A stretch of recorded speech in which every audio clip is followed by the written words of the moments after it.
Nay. Kayo po ng mga kapatid ko. Hihilingin ko lang po sana. Mahalin niyo naman po ako. Balis ka lang. Dami mo pang sinasabi.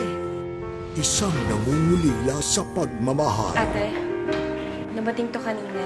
Yan yung mga sulat mo kay Dean. Binalit ng post office. Ate, ano? Wala na? Kinakasa ka na talaga ng lalaking yun? Isang nabigo sa pagmamahal. Miss, gising. Huwag ka dito. Madumi dito, miss. Mahahanap ang isa't isa. Ako nga pala si Eman. Melanie. Mela lang.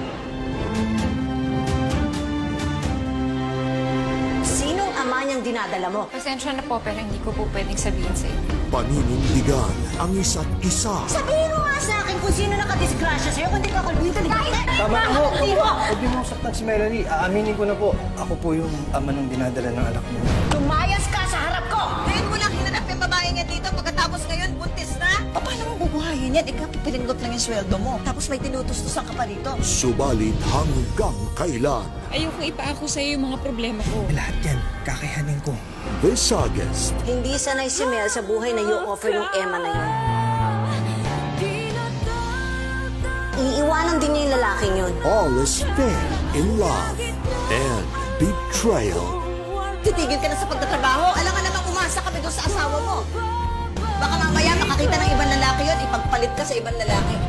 Gusto kita. Dahil hindi niyo ho magagawa yung mga sinasabi niyo.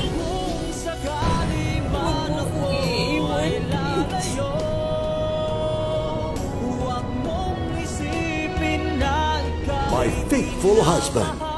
Simula August 10 sa GMA Telebabad.